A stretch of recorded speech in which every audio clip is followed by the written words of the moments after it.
Communication is, I think, especially between the lighting and set designer, a good relationship is important. I think the best set designers I've worked with are the ones who are sensitive to, what light can offer, how important light is to the realization of their vision, and it's my priority really to make. I think what I really start thinking about how I like the space, how I like the scenery.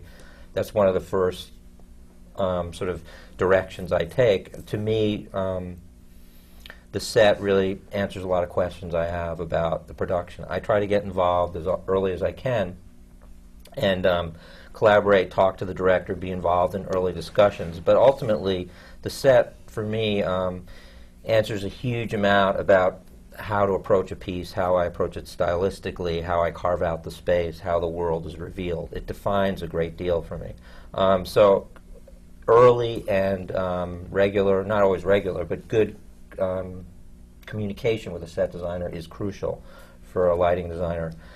And I think I would argue that for a set designer to really have the set that they want on stage, it's important for them to collaborate and communicate with the lighting designer. That you do your best work when you work with the best people on the best material, that if it falls short, then it's difficult to succeed. It's difficult to sort of bring your work to the level that you want it to be.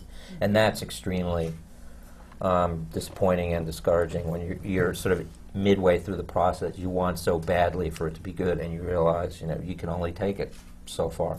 Do the work because we love the work and we're passionate about the work, and we love being a part of something bigger than ourselves and contributing to the whole, to the process. Ultimately, the way a show or a piece is interpreted is up to the way the designer presents it. So in other words, we create the world in which this piece is viewed. So the design is critical for the sort of the overall success or clarity of the production as the director envisions it.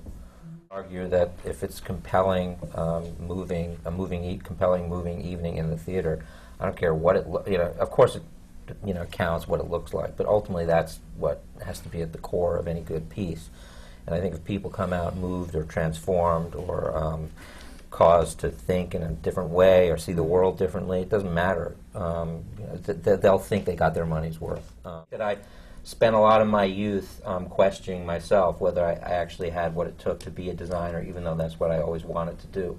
And so the fact that I think I've wanted to be a lighting designer, really, if I admit it, since I was 13 years old, ever since I started seeing theater as a kid. So to be in the position I'm in right now is, it really is a dream. I feel.